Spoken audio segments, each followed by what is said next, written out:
My first game was actually at Princes Park, Richmond and Fitzroy.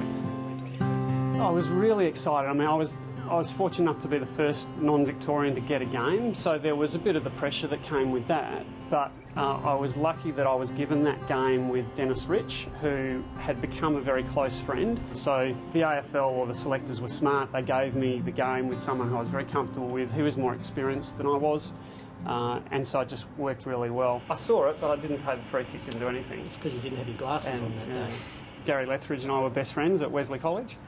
So Gary had started umpiring. Gary's a friend of Gary's family was a guy Max Freeman, who coached the juniors, the junior umpires down at East Fremantle. You know, I started umpiring when I was in year 11, so I was 16, 15 going on 16, and it was really just it was a part-time job. And so Gary had gotten involved with umpiring and sort of said to me when we started uni, hey, you know, why don't you come down? It's a bit of cash and a bit of fun. And so that was what got me into it. I'm guilty, yes. There's probably a lot of sports fans out there that might hold that against me. And I did 3 years of junior footy with East Fremantle, and then had the opportunity to go on, and I actually wanted to go down to the WAFL panel after 2 years, but I needed Max's endorsement and he wouldn't give it to me. And so he made me do another year, but one of the things that he said was, I'll get you some experience umpiring men, not just juniors. And so he organised with George Mears that I umpired some amateur footy. And so I did some G-grade amateurs with blokes running around in bare feet, one umpire system in some pretty rough kind of situations, and that really did help to prepare me. So I think in the end he helped me enormously by making me wait that extra year. Well, that's a decision I made at the time, but at the time I didn't think he was good enough to go, and he needed more experience to push on, because too many of the fellas, umpires and footballers, go a little bit too early and get burnt out. When Max made me wait a year, and then there was a development panel, and I came to a meeting here at Subiaco, and I remember asking at that very first meeting, what are the chances that we might be able to umpire on the MCG? And the guy I remember it was Brian Appleby was running the session, and he kind of laughed the question off. But I always had that dream. Because there's just something about that ground and the atmosphere that it creates, and there's the atmosphere that you experience in the crowd, there's not the same as the atmosphere that you experience in the middle. And because there's just so much history, and you know, you grow up, like for me, I grew up watching the Winners on the ABC, and all of those sorts of things just kind of build the legend of the MCG. So to have the chance to do big games there was really exciting. Oh, you couldn't doubt his commitment. Even when he went up to try out for league, a few of us said, no, he's going to be battling. But, you know, if they ran around the bridges in an hour, he'd do it in 45 minutes. That's how keen he was. He was very dedicated. Look, I remember training one night when Grant was back umpiring in WA, and we'd started off at our training base over in South Perth, and it was a very cold, wet winter's night. A group of us went running from there across the Narrows Bridge and over to the Esplanade, over to the city side of the river.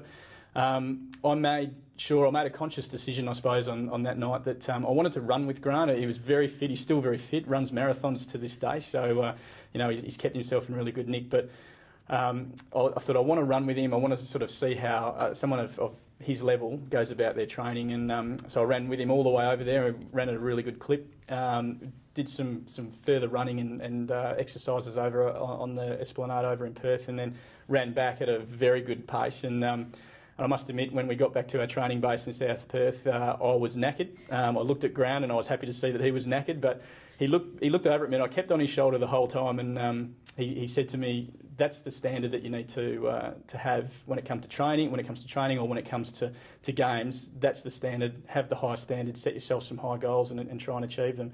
And I suppose, you know, for me, that stuck in my mind. That's always stuck in my mind, whether it be from an umpiring perspective or anything else that I try and achieve, that you need to set yourself some high standards, and that was something that he mentioned to me on that night. I was pretty happy to go and finish my session though. Been to many of his games, and actually I've got a really good memory of one game. It was undoubtedly a Dockers game, but it may have even been an Eagles game. Anyway, at one stage, Grant was walking along the boundary as the reserve umpire, and he was just minding his own business, and there was a lull in the crowd, and I And I yelled out to him, "Hey, Vernon, you maggot!" And he just stopped and turned. He didn't know who it was. So it certainly became popular with that section of the crowd temporarily. Look, it didn't bother me getting abused, and it is, you're right, especially in that time when I was umpiring league footy, it was very much part of the culture. I think it still is part of the culture of Aussie footy. You know, you go along, you abuse the umpire, but I can honestly say that I've only ever been abused outside the ground once, and that was by a lady in Adelaide, and that was before the game. So, other than that, I've never sort of experienced a problem outside the ground. So, and on the field, they can yell what they like.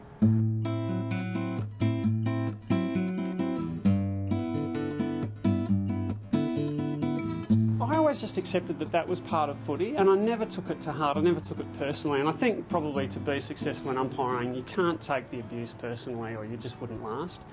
And you know, that photo, I've got a photo of Tim Watson, who I don't know if you've got the image of him standing over me, but a friend got him to sign a photo of that, and he wrote on it, "Dear Grant, you've got beautiful eyes," and he apologised. So, you know, it's a nice thing. It's a nice memory now. Good long kick down towards full forward. Oh, courageous Mark Colbert with the flight of the footy, and umpire Vernon isn't going to pay it.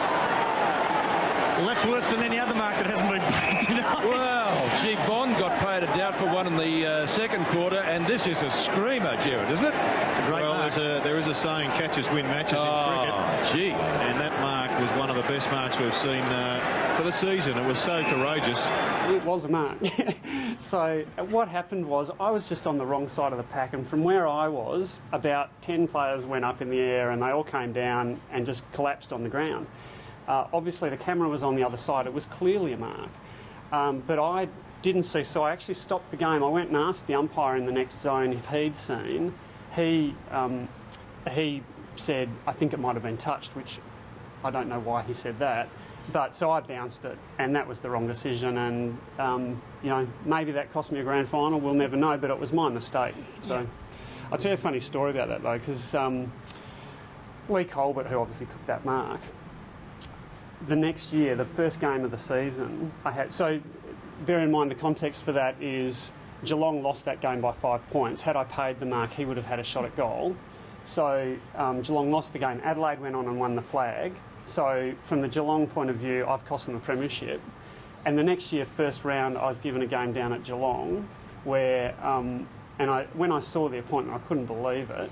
Anyway, so I've run out on the ground, and I saw Lee Colbert before the game, and we had a chat, and it was all good, and he's such a nice guy, Lee Colbert, so I sort of thought it would be okay, and it was.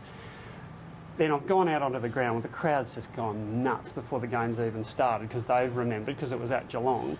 And then about 2 minutes into the first quarter, I've paid a free kick against Lee Colbert for pushing this guy in the back, and I've had to run in, and he's on the mark, and he's standing like this, and I've gone in to kind of just line him up. And as I say, he's a very nice guy, Lee Colbert. He didn't even look at me, he just looked straight ahead. But I'm standing there and he said, "How many times are you going to stuff me around?"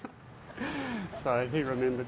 It's the relationships with the players, and those are the things that actually stand out more than the actual games themselves.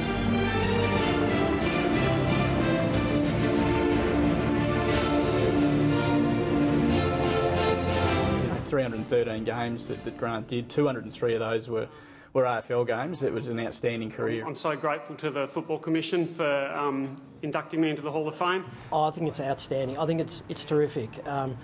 You know, it's really important that, you know, umpires will never ever and should never take the place of footballers. It's all about them.